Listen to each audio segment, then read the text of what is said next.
ಸರ್ಕಾರಿ ಶಾಲೆಯಲ್ಲಿ ಆಂಗ್ಲ ಮಾಧ್ಯಮ ಶಿಕ್ಷಣವನ್ನು ಪ್ರಾರಂಭಿಸಿದ್ರೆ ಮಾತ್ರ ಸರ್ಕಾರಿ ಶಾಲೆಯ ಉಳಿವು ಸಾಧ್ಯ ಅಂತ ಸಮಾಜ ಸೇವಕ ಹರಪಳ್ಳಿ ರವೀಂದ್ರ ಅಭಿಪ್ರಾಯ ವ್ಯಕ್ತಪಡಿಸಿದರು. ನೆಲ್ಲಿ ಹುದಿಕೇರಿಯ ಎಂಜಿ ಕಾಲೋನಿ ಸರ್ಕಾರಿ ಪ್ರಾಥಮಿಕ ಶಾಲೆಯಲ್ಲಿ ಉಚಿತ ನೋಟ್ ಪುಸ್ತಕ ವಿತರಣಾ ಕಾರ್ಯಕ್ರಮದಲ್ಲಿ ಮಾತನಾಡಿದ ಅವರು, ಮಾಹಿತಿ ತಂತ್ರಜ್ಞಾನ ಮುಂದುವರೆದಿದ್ದು ಇಂಗ್ಲಿಷ್ ಭಾಷೆ ಇಂದಿನ ಯುಗಕ್ಕೆ ಅತ್ಯವಶ್ಯಕವಾಗಿರುವ ಹಿನ್ನೆಲೆ ಸರ್ಕಾರಿ ಶಾಲೆಗಳು ಆಂಗ್ಲ ಮಾಧ್ಯಮಕ್ಕೆ ಪ್ರಾಮುಖ್ಯತೆಯನ್ನು ನೀಡಬೇಕೆಂದರು. ಆಂಗ್ಲ ಮಾಧ್ಯಮ ಸ್ಕೂಲ್ ಸ್ಟಾರ್ಟ್ ಮಾಡಿ ಶಾಲಾ ಕಟ್ಟಡ ಮತ್ತು ಶಾಲೆ ಉಳಿಬೇಕು ಅಂತ ಹೇಳಿದ್ರೆ ಇವತ್ತಿನ ದಿನಗಳಲ್ಲಿ ಆಂಗ್ಲ ಮಾಧ್ಯಮ ಸ್ಕೂಲ್ ಸ್ಟಾರ್ಟ್ ಆಗಬೇಕು. ಸ್ಟಾರ್ಟ್ ಆದರೆ ಮಕ್ಕಳ ಸಂಖ್ಯೆನೂ ಜಾಸ್ತಿ ಆಗುತ್ತೆ. ಇಲ್ಲಿ ಬಡ ಪೇರೆಂಟ್ಸ್ಗಳೇನಿದ್ದಾರೆ ಅವ್ರಿಗೂ ಸ್ವಲ್ಪ ಹೆಲ್ಪ್ ಆಗುತ್ತೆ. ಸೊ ನೀವು ಯಾವುದೇ ಆಂಗ್ಲ ಮಾಧ್ಯಮ ಸ್ಟಾರ್ಟ್ ಮಾಡಿದ್ರೆ ನಮ್ಮ ಎಲ್ಲರ ಹೆಲ್ಪ್ ಸಹಾಯ ಇದ್ದೇ ಇರುತ್ತೆ. ನೀವು ಸ್ಟಾರ್ಟ್ ಮಾಡಿದ್ರೆ ನಾವು ಅದಕ್ಕೆ ಪೂರಕವಾಗಿ ಏನಾದರೂ ಬೇಕು ಅಂತ ಹೇಳಿದ್ರೆ ನಾವು ಒದಗಿಸ್ಕೊಡ್ತೀವಿ. ಸೊ ಇಲ್ಲಿಗೆ 25 ವರ್ಷಗಳಿಂದ ನಾನು ಬುಕ್ ಕೊಡ್ತಾ ಇದ್ದೀನಿ. 40-50 ಸಾವಿರ ಬುಕ್ ಕೊಡ್ತೀನಿ. ಸೊ ಇನ್ನೊಂದ್ಸರಿ ಬಂದಿದ್ವಿ ತುಂಬ ಮಕ್ಕಳು ಅಲ್ಲಿ ಕೊಟ್ಟಿದ್ವಿ. ಈ ಸಾರಿ ವಾಲ್ನೂರು ಜಾಗಗಳಿಗೆಲ್ಲ ಕೊಟ್ವಿ.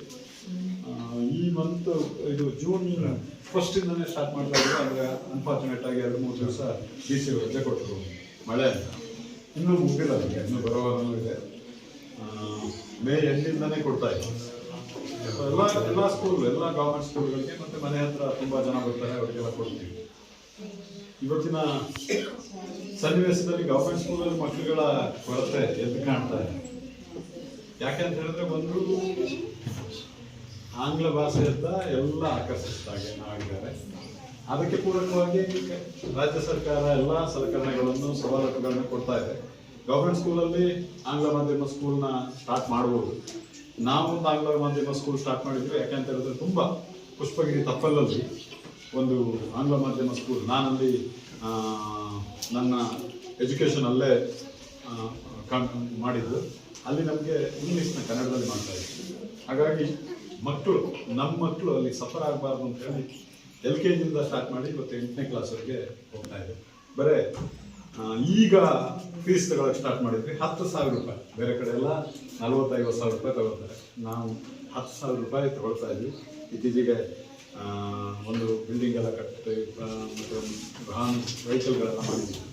ಹಾಗಾಗಿ ಇಂಗ್ಲೀಷ್ ಮಾಧ್ಯಮಕ್ಕೆ ಅಂದರೆ ರಾಜ್ಯದ ರಾಜಧಾನಿಯಲ್ಲಿ ಪ್ರಸಾದ್ ಕುಟ್ಟಪ್ಪ ಮಾತನಾಡಿ, ಸ್ವಂತಕ್ಕಾಗಿ ಸಂಪಾದನೆ ಮಾಡಲು ಮುಂದಾಗ್ತಾ ಇರುವ ಈ ಯುಗದಲ್ಲಿ ಸಮಾಜಕ್ಕಾಗಿ ತಮ್ಮ ಸಂಪಾದನೆಯ ಒಂದು ಭಾಗವನ್ನು ಮೀಸಲಿಡುತ್ತಿರುವ ಹರಪಳ್ಳಿ ರವೀಂದ್ರ ಅವರ ಕಾರ್ಯವೈಖರಿಗೆ ಪ್ರಶಂಸೆ ವ್ಯಕ್ತಪಡಿಸಿದರು. ಸಮಾಜ ಸೇವೆ ಯಾವುದೇ ಪ್ರಚಾರ ಇಲ್ಲ. ನಮ್ಮ ಸರ್ಕಾರಿ ಶಾಲೆ ಓದುವಂತ ಮಕ್ಕಳಿಗೆ ಎಲ್ಲ ರೀತಿಯ ಸೌಲಭ್ಯ ಸಿಗಬೇಕು ಅಂತ ಇವತ್ತು ಶುಂಠಿಕೊಪ್ಪದಲ್ಲಿ ಅನೇಕ ಕಾರ್ಯಕ್ರಮಗಳನ್ನು ಮಾಡ್ಕೊಂಡು ಬರ್ತಾ ಇದ್ದಾರೆ. ಇವತ್ತು ನಮ್ಮಲ್ಲಿ ಸರ್ಕಾರಿ ಶಾಲೆ ಮುಚ್ಚುವ ಹಂತದಲ್ಲಿ 35 ವಿದ್ಯಾರ್ಥಿಗಳಿದ್ರು ಶುಂಠಿಕೊಪ್ಪದಲ್ಲಿ. ಇವತ್ತು ಸುಮಾರು 300 ವಿದ್ಯಾರ್ಥಿಗಳಿದ್ದಾರೆ. ಅದಕ್ಕೆ ಕಾರಣಕರ್ತರಾಗಿರುವಂತಹ ಹರಪಳ್ಳಿ ರವೀಂದ್ರ. ಯಾಕೆ ಅಂದರೆ ಶುಂಠಿಕೊಪ್ಪದಲ್ಲಿ 25 ವಿದ್ಯಾರ್ಥಿಗಳಿದ್ದಾಗ ನಾವೊಂದು ಆಂಗ್ಲ ಮಾಧ್ಯಮ ಮಾಡಬೇಕು ಅಂತಂದಾಗ ನಮ್ಮನ್ನ ಶಾಂತಳ್ಳಿ ಶಾಲೆಗೆ ಅವರು ಒಂದು ಉದ್ಘಾಟನೆಗೆ ಕರೆದುಕೊಂಡಾಗ ನಾನು ನಿಜವಾಗ್ಲೂ ಕೂಡ ಆ ಶಾಲೆಯನ್ನು ನೋಡಿ ನನ್ನೊಂದು ಭರವಸೆ ಬಂತು, ನಮ್ಮ ಶಾಲೆಯನ್ನು ಕೂಡ ಉಳಿಸಿಕೊಳ್ಬೇಕು ಅಂತ. ರವೀಣ ಖುದ್ದಾಗಿ ಬಂದು ಆ ಶಾಲೆಗೆ ಭೇಟಿ ಕೊಟ್ಟ ಆ ಗಳಿಗೆ ತುಂಬಾ ಅದ್ಭುತವಾಗಿತ್ತು. ಇವತ್ತು 300 ವಿದ್ಯಾರ್ಥಿಗಳಲ್ಲಿ ಓದುತ್ತಿರುವಂಥದ್ದು, ಅಲ್ಲಿಗಿರುವಂಥ ಪುಸ್ತಕದ ವ್ಯವಸ್ಥೆ ಎಲ್ಲವೂ ಕೂಡ. ಹಾಗಾಗಿ ರವೀಣ ಯಾವುದೇ ಕಾರ್ಯಕ್ರಮ ಎಲ್ಲೇ ಇಟ್ಟರು ಕೂಡ, ನಮ್ಗೆ ಎಷ್ಟೇ ಬಿಸಿ ಇದ್ರು ಕೂಡ ನಾವು ಅವ್ರ ಜೊತೆಗೆ ಬರ್ತೀವಿ. ಯಾಕೆಂದ್ರೆ ಇವತ್ತು ನಮಗೆ ಸಮಾಜದಲ್ಲಿ ಒಬ್ಬ ಹೀರೋ ಆಗಿ ಗುರುತಿಸ್ಕೊಳ್ಬೇಕು, ನೋಡಬೇಕು ಅಂತಂದ್ರೆ ಸಿನಿಮಾದಲ್ಲಿ ನೋಡೋದಲ್ಲ, ಈ ರೀತಿಯ ವ್ಯಕ್ತಿಗಳನ್ನ ನಾವು ಹೀರೋ ಆಗಿ ನಮ್ಮ ಜೀವನದಲ್ಲಿ ಅಳವಡಿಸ್ಕೊಳ್ಬೇಕು. ಇದೇ ರೀತಿ ದೂರದ US ಅವರ ಮಗ ಕೂಡ ಓದ್ತಿರುವಂಥದ್ದು. ಅದು ಎಲ್ಲವನ್ನ ಬಿಟ್ಟು ಇವತ್ತು ಈ ಒಂದು ಸಮಾಜ ಸೇವೆಯನ್ನು ತೊಡಗಿಸಿಕೊಳ್ಳುವಂಥದ್ದು. ನಿಮ್ಮ ಸೇವೆ ಇದೇ ರೀತಿ ಮುಂದುವರೆದುಕೊಂಡು ನಿಮ್ಮ ಕುಟುಂಬಕ್ಕೂ ನಿಮಗೂ ಎಲ್ಲಾ ರೀತಿಯ ಸಕಲ ಆರೋಗ್ಯ ಐಶ್ವರ್ಯವನ್ನ ಕರುಣಿಸಲಿ. ಈ ಒಂದು ಕಾರ್ಯಕ್ರಮಕ್ಕೆ ನೆಲ್ಲಿ ಹುದಿಕೇರಿಯ ನಮ್ಮ ಸ್ನೇಹಿತರು ಕೂಡ ಈ ಒಂದು ಶಾಲೆಯನ್ನ ಇನ್ನಷ್ಟು ಎತ್ತರಕ್ಕೆ ಕೊಂಡೊಯ್ಯಬೇಕು. ಆ ಕೊಂಡೊಯ್ಯಬೇಕು ಅಂತಂದ್ರೆ ರವೀಣನ ನೀವು ಸಂಪರ್ಕದಲ್ಲಿರಿ.